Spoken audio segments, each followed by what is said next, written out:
आइए आज एक बहुत ही दिलचस्प विषय का विश्लेषण करते हैं। हम चलेंगे प्राचीन भारत के दार्शनिक न्यायालयों में, जहां पर विद्वान लोग टेक्स्ट या पाठ्य सामग्री के टकरावों को बिल्कुल एक सुप्रीम कोर्ट की तरह सुलझाते थे। यह केवल इतिहास का पन्ना नहीं है, बल्कि भाषा और तर्क को डिकोड करने का एक बेहद सटीक और तार्किक विज्ञान है। जरा सोचिए, जब दो पुराने ग्रंथों के वाक्य आपस में ही टकराने लगें तो सच किसे माना जाए? जब प्राचीन अनुष्ठानों के निर्देश एक दूसरे के बिल्कुल विरोधी लगने लगें तो आखिर किन तार्किक नियमों से ये तय होता था कि किस अर्थ की जीत होगी? ये एक बहुत ही अहम सवाल है। इस भाषाई पहेली को हम कुछ तार्किक चरणों में समझेंगे। शुरुआत करेंगे वाक्यों के टकराव से, फिर लिंग बनाम वाक्य, मंत्रों के अलग अलग काम, संदर्भ और वाक्य की लड़ाई, प्रत्यक्ष प्रमाण की जीत और आखिर में अर्थ की दूरता के सिद्धांत को समझेंगे। चलिए आगे बढ़ते हैं। तो सबसे पहले बात करते हैं वाक्यों के प्राचीन टकराव की। यह देखना बड़ा ही दिलचस्प है कि मीमांसा दर्शन टेक्स्ट की व्याख्या को तार्किक तत्वों की एक हाई स्टेक्स कानूनी लड़ाई की तरह कैसे पेश करता है। यहां एक कमाल का कॉन्सेप्ट आता है, अधिकरणम। इसे एक दार्शनिक केस स्टडी या ट्रिब्यूनल मान सकते हैं। इसमें विरोधी नियमों को बिल्कुल अदालत के कमरे में खड़े दो वकीलों की तरह पेश किया जाता है। पहले एक आपत्ति यानी आक्षेप उठाया जाता है और फिर उसका ठोस समाधान दिया जाता है। अब आते हैं हमारी पहली बड़ी कानूनी लड़ाई पर, लिंग बनाम वाक्य। ये सीधी टक्कर शब्दों की अपनी स्वतंत्र ताकत और एक पूरे वाक्य की बनावट के बीच है। सबसे पहले लिंग शब्द का अर्थ समझना बहुत जरूरी है। आसान भाषा में कहें तो ये किसी शब्द की अपनी अंदरूनी ताकत है, जिससे वो कोई खास अर्थ या काम बताता है। ये उस शब्द की अपनी एक बिल्कुल स्वतंत्र पहचान है। और इसके ठीक सामने खड़ा है वाक्य। वाक्य का मतलब है संरचनात्मक एकता, जो कई सारे शब्दों को एक साथ पिरोकर एक पूरा अर्थ देता है। तो मुकाबला यहाँ एक अकेले शब्द की पावर और पूरे वाक्य के स्ट्रक्चर के बीच हो रहा है। इसे एक अनुष्ठान के सीधे सादे उदाहरण से समझते हैं। मान लीजिए एक तरफ का वाक्यांश कहता है श्योनम ते, जिसका मतलब है घास बिछाना, और ठीक उसके बाद आता है तस्मिन सीदे, यानी उस पर पुरोडाश या सामग्री रखना। तीसरे हिस्से में हम इन मंत्रों के अलग अलग कामों को देखेंगे।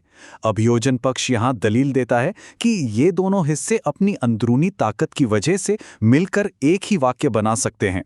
चलिए देखते हैं कि इस पर फैसला क्या आता है। टेक्स्ट का तर्क यहां बहुत ही शार्प है। इन दोनों वाक्यांशों को मिलाने का कोई दृष्ट कार्य यानी साफ साफ दिखने वाला व्यवहारिक मकसद नहीं है। लॉजिक बड़ा सिंपल है।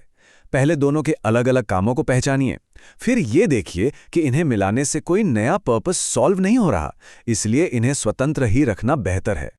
और इसीलिए यहां बिल्कुल दो टोक निष्कर्ष निकाला गया है कि स्योनम ते वाला हिस्सा बाद वाले तस्मिन सेद के साथ कोई संरचनात्मक एकता या एक वाक्यता प्राप्त नहीं कर सकता। हर एक मंत्र को अपना अपना काम अलग अलग ही करना होगा। तो असल बात यह है कि शब्दों की अपनी पावर यानी लिंग उन्हें जबरदस्ती एक वाक्य में ठूसने की कोशिश को पूरी तरह खारिज कर देती है। साफ है कि लिंग वाक्य से कहीं ज्यादा ताकतवर है, क्योंकि ये सीधे मूल पाठ यानी श्रुति के बहुत करीब होता है। हमारी दूसरी बड़ी बहस अब संदर्भ और वाक्य के टकराव की है। वाक्य के सामने अब एक और बड़ा चैलेंजर खड़ा है, और वो है ओवरऑल कॉन्टेक्स्ट यानी समग्र संदर्भ। इस नए चैलेंजर को प्रकरण नाम दिया गया है। प्रकरण का मतलब है वो व्यापक संदर्भ या अपेक्षा कि कोई काम कैसे होना चाहिए। इसे इति कर्तव्यता भी कहते हैं, जैसे पूर्णिमा या अमावस्या के बड़े यज्ञ को करने के जनरल इंस्ट्रक्शंस। यहीं पर एक नया क्लैश शुरू होता है। एक तरफ है प्रकरण यानी पूरे यज्ञ का जनरल कॉन्टेक्स्ट, और दूसरी तरफ हैं कुछ खास वाक्य, जैसे वो मंत्र जिनमें इंद्राग्नि जैसे विशिष्ट देवताओं का नाम लिया गया है। ऐसा लग रहा है कि ये विशिष्ट वाक्य उस बड़े सामान्य संदर्भ के साथ टकरा रहे हैं। अब यहां एक बहुत ही क्रिटिकल सवाल खड़ा होता है। जब वाक्य और संदर्भ दोनों को ही पूरा किया जाना जरूरी है, तो क्या दोनों की ताकत बराबर मानी जाएगी?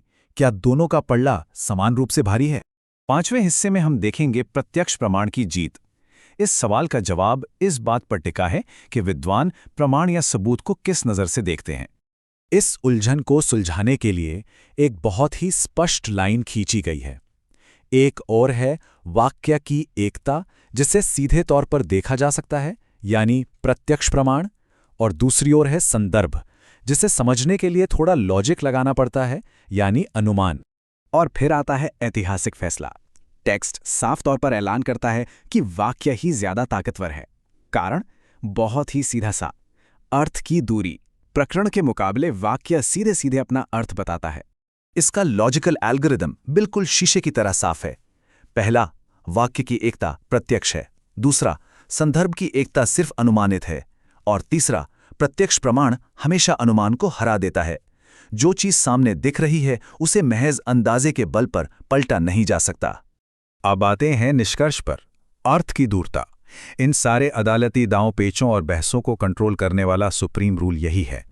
ये जो कोर डॉक्ट्रिन है, अर्थ की दूरता, ये तय करती है कि जो चीज सीधी अर्थ के जितने करीब होगी उसका पावर उतना ही ज्यादा होगा। स्टेप्स बहुत सिंपल हैं। सिमेंटिक डिस्टेंस को मापिए, डायरेक्ट टेक्स्ट से उसकी नज़दीकी देखिए, और बस जो करीब है वो दूर वाले पर हावी हो जाएगा। ये टेबल इस पूरी हायरार्की को बड़ी खूबसूरती से समेट लेती है। लिंग सबसे टॉप पर है क्योंकि ये श्रुति के सबसे नज़दीक है। वाक्य बीच में आता है क्योंकि ये प्रत्यक्ष प्रमाण पर टिका है। और प्रकरण, जो बेचारा सिर्फ अनुमान पर निर्भर है, सबसे कमज़ोर माना जाता है। इस विश्लेषण के अंत में एक बहुत ही दिलचस्प विचार सामने आता है। क्या आज के मॉडर्न लीगल और लिंग्विस्टिक सिस्टम्स अर्थ की दूरस्थता वाले इस प्राचीन पदानुक्रम से कुछ सीख सकते हैं? शायद ये पुरानी तार्किक व्यवस्थाएं आज के उलझे हुए कानूनी और पाठ्य विवादों को सुलझाने का कोई नया रास्ता दिखा सकें। यह एक ऐसा सवाल है जो निश्चित रूप से सोचने पर मजबूर करता है।